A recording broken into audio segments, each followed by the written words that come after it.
Thanks for stopping by at Twisted Art Designs. Time to work on another Julie Nutting paper doll altered book project. So let's get started. I want to start by giving a shout out to Pam. Pam is someone who's a viewer, and she sent me the sweetest message and donation through the link that's in the description box.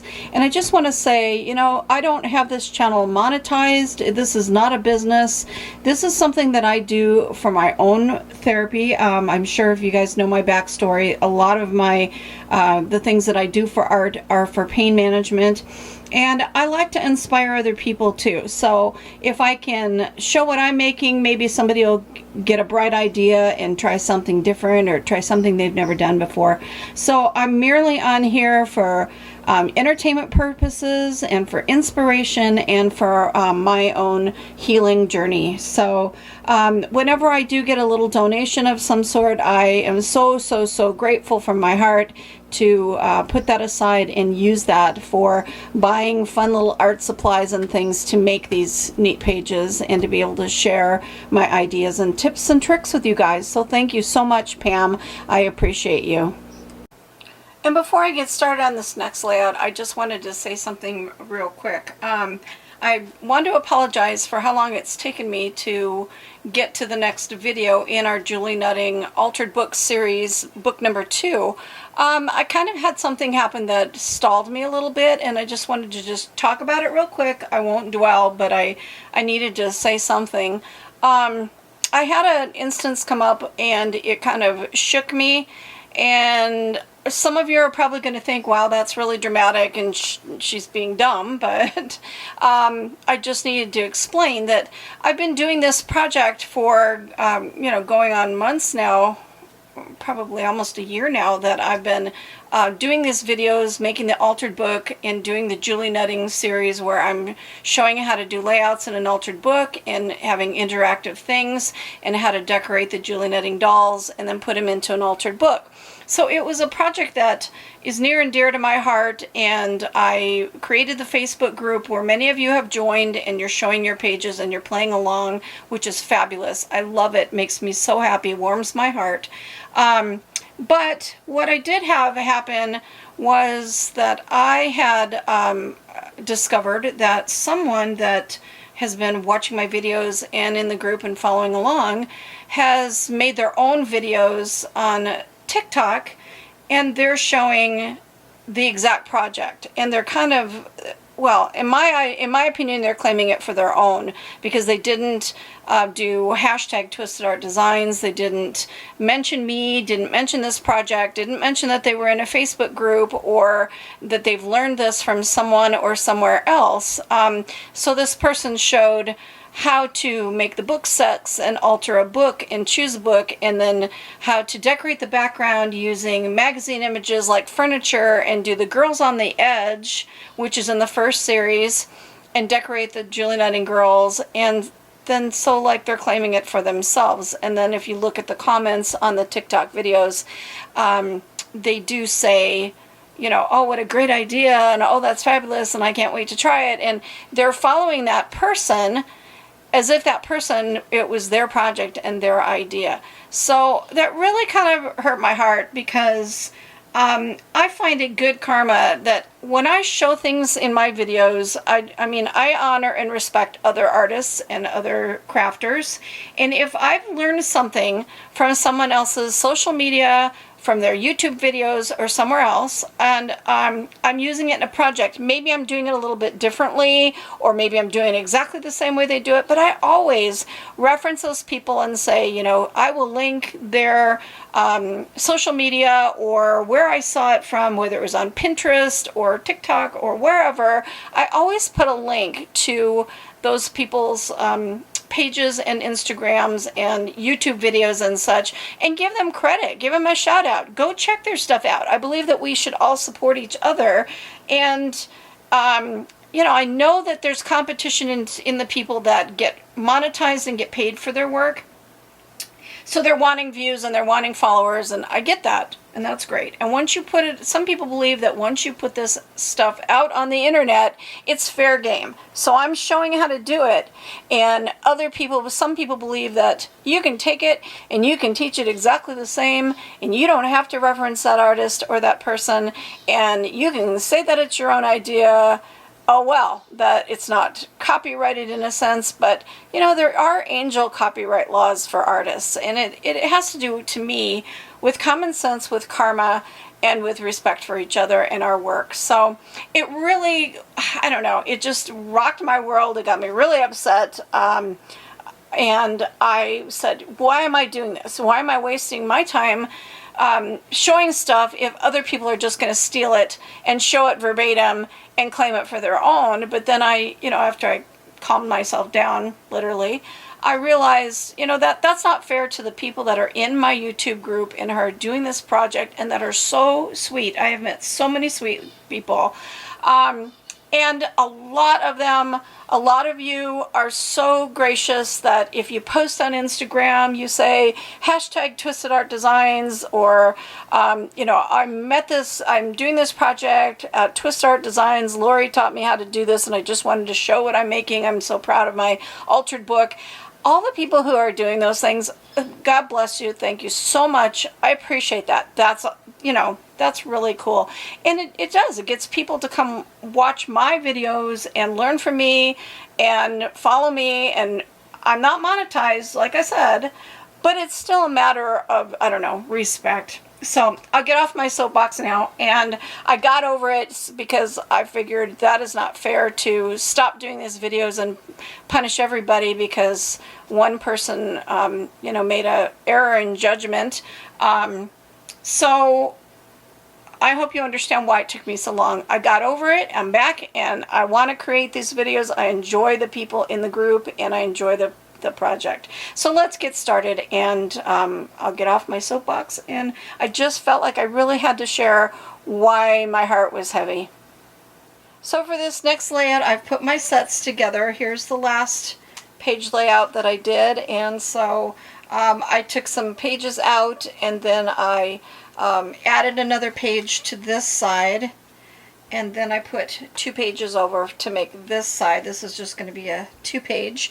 And then I let it dry, used Mod Podge to put the pages together, and then now I've put a 2 layers of gesso to try to cover up these pictures that are on the pages and the text, and then I'm going to use paint and make a room display. So that's what I'm doing so far on the page layout. So for this next layout, I am using this one. This is the one that almost looks like Frida. It's a Frida inspired doll. And so what I wanted to do is a Frida Kahlo page that is like a tribute page to her and her art, because she's an artist that I've found very interesting, and her story and how she used art for her therapy and her pain management and stuff has always kind of been inspirational to me because it mirrors what I do with art.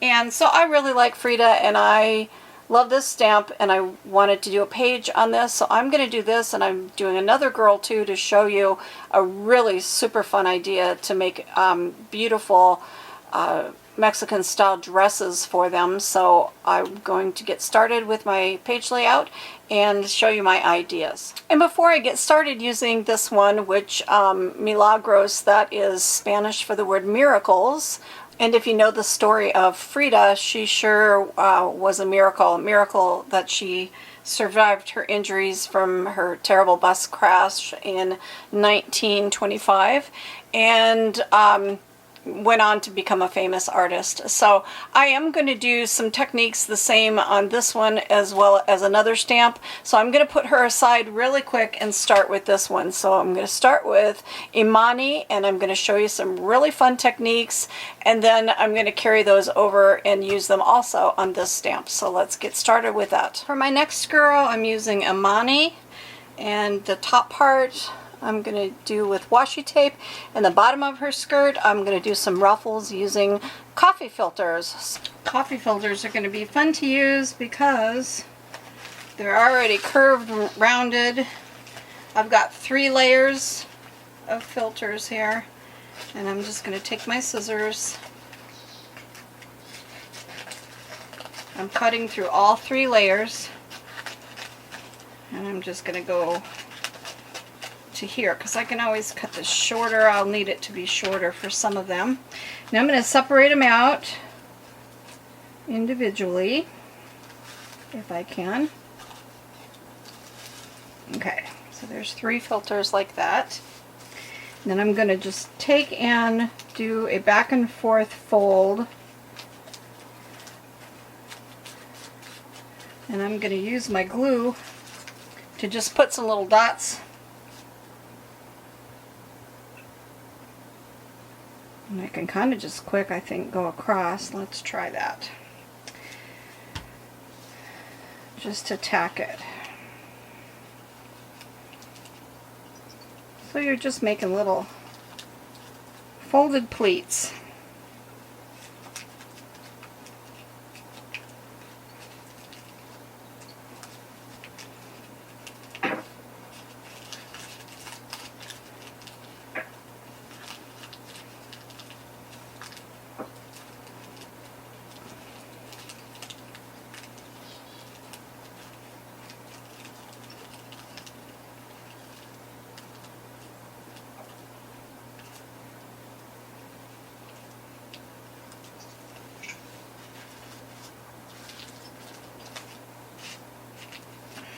Perfect.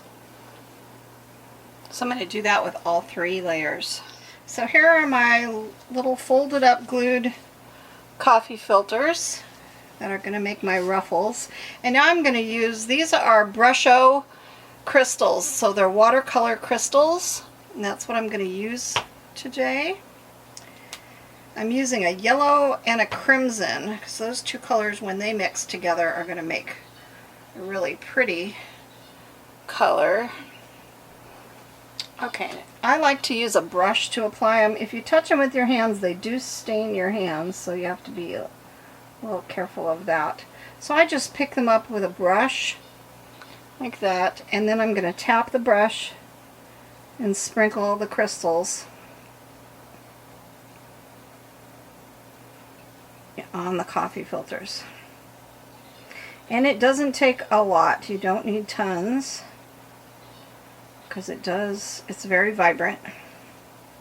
Goes a long way. Okay, got some of that. Now let's do some red.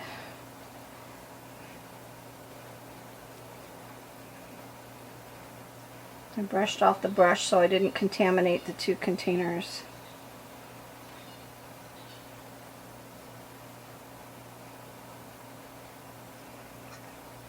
Okay.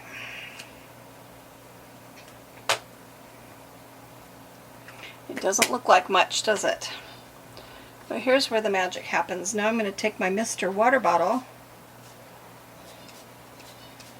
and just give them a spritz. And look at what happens. Isn't that pretty? Look how they just come to life. Gorgeous. And the 2 colors are going to blend into each other. So pretty.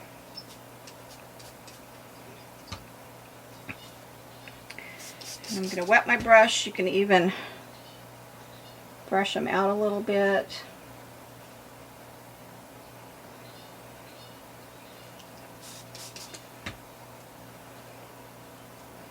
Spread around that color.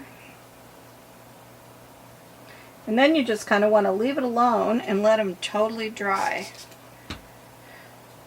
Like a watercolor painting, you do it and then you leave it and see how it comes out.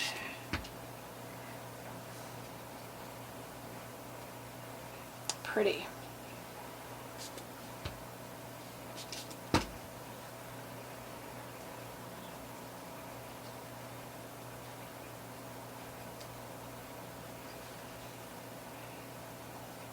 You could also do this with Dilutions ink sprays. You could spritz them with ink sprays. You could use watercolor paints. But if you haven't tried crystals, watercolor crystals, they're really fun. And then look at how bright and vibrant. So let's let that dry, and then we'll come back and take a peek. I laughed at myself because I was trying to dry them with my heat tool, being impatient, and trying to blow dry a coffee filter is not so easy. They blow all over the place. I was trying to weigh them down with things. I finally said, never mind, let them air dry. So I'm going to put them aside, and I'm going to go ahead and stamp my girl and get started layering her, and then I will show you how to do her top, and then we'll come back and add this part last. Okay, so I am going to use washi tape on her top. You've probably seen this before. It's not new and it's not original to me. I've probably shown it, you've probably seen it elsewhere, but it's a neat technique, and if you haven't seen it and it's new to you, you'll enjoy it. So what you do with your washi tape is just put it over your girl, and cover up her little outfit in strips. I'm trying to get to a spot in my washi tape that's the right colors. And just line them up and press them down.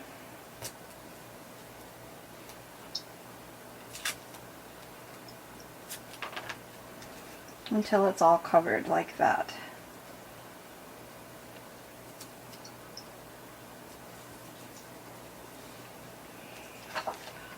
And you can still see right here, you can still see her top through the washi tape. So now you just take an X-Acto knife and trim that out. And if you're having trouble seeing it and you have a light source, you could put this over a light box. You could hold it up to a window. Anyway, whatever you need to do to be able to see those lines through and be able to cut it with your X-Acto knife. And you don't want to cut all the way through the card. So just cut it, but cut it with a light pressure so you're just cutting the washi tape. You want to make sure you have a good sharp blade tip on your X-Acto. I use a sharpening stone for mine. Instead of replacing blades all the time, that's expensive, I just get a sharpening stone and I go back and forth like this on a sharpening stone. And it keeps the tip of my X-Acto blade really nice and sharp, and you can use it over and over. So once you've cut through, I'm not sure if you can see where I made my cuts, you want to use tweezers and just take and peel off the excess washi tape. Having a nice sharp blade makes it work really well. You get a nice clean cut.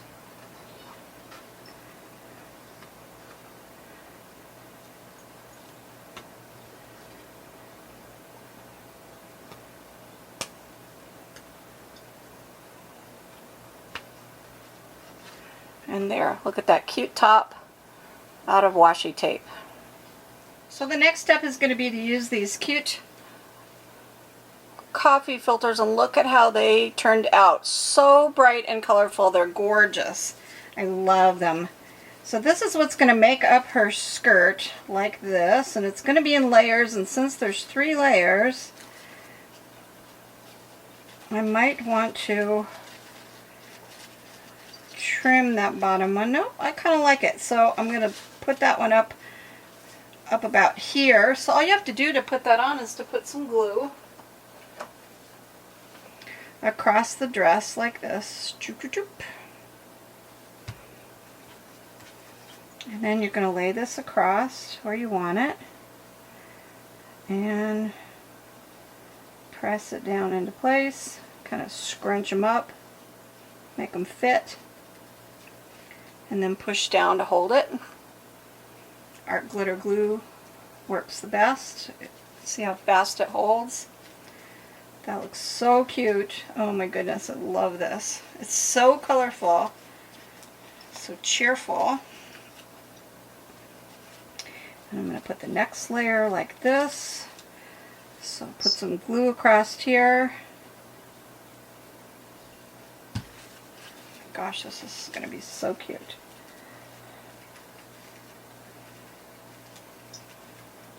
Press it down. Oh my gosh, I love it. Love it. These are so fun.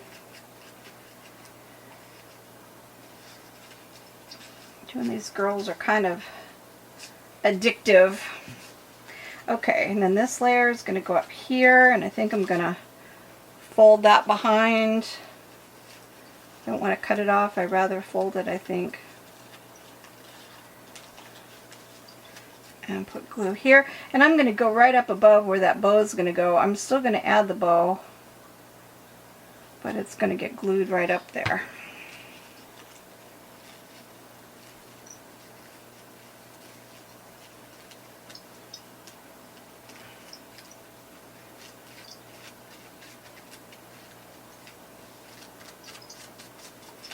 Well, that is just too darn cute. Look at that dress. So fun. So now I need to cut out her little waistband and bow to put onto the top of that, do her shoes, put her hair on. But that is a coffee filter skirt. Look at how colorful and pretty. She just turned out so cute. I used washi tape on her headband and on her shoes, so I did the same thing with the washi tape and then cut it. I colored her waistband black. Instead of stamping how it is with the little bow, I decided to make the top part of her skirt and her waistband black so it really stands out. And then I'm going to use some black silk ribbon and make a little bow to put on it. So that's what I'm doing to finish her off. So here's how she turned out. Look at how cute. I love it. I put that silk bow on her skirt. And I love the black at the waist. It really made it pop. This really bright, colorful watercolor crystal dyed coffee filter dress, washi tape, headband, top, and shoes. Cute. So much fun. I hope you're having fun and maybe you're learning something to try something you haven't tried before. Okay, one more girl to go. So here's the Milagros stamp that is Frida inspired, and this is how I decorated her. That is scrapbook paper at the bottom, so it already had those cool looking patterns in it. I did use some the Arteza brush pens to make the little brush marks to make her material look shaded.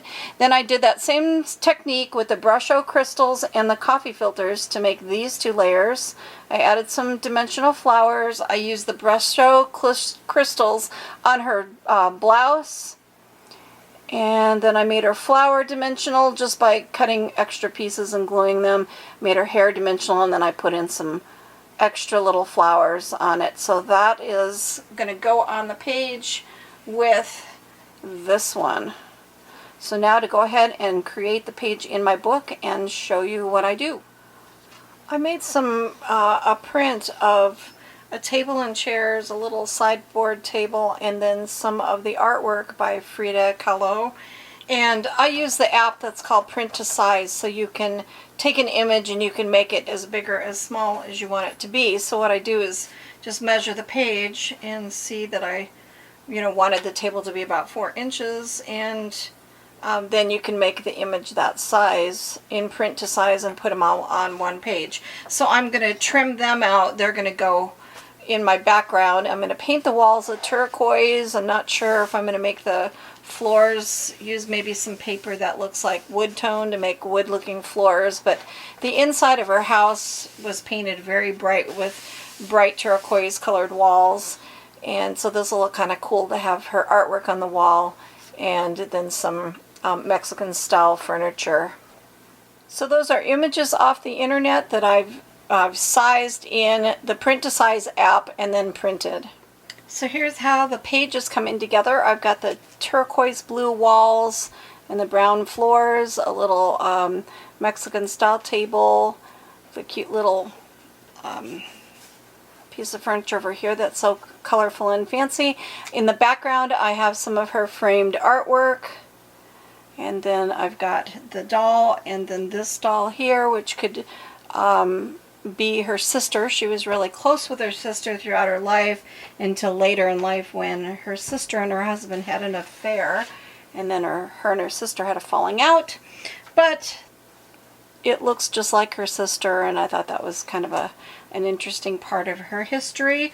What I'm going to do next, I think, is behind it, I'm going to put together 2 sets and let them dry, and then I am going to cut a slit on the top of this table, and I'm going to glue this page down. I'm going to leave this part of it unglued except for right along the very edge, and then I'm going to put something on the card, maybe even a vase or something at the top, and make a tag, a little tag booklet that fits in here, and it's going to have information and photos and things about her story, her history, and her life. So that's what I'm going to do next in this layout, is to put this together, have a set that I can glue this to, and create a hidden pocket with a place for a pull-out book. So that's what's coming next.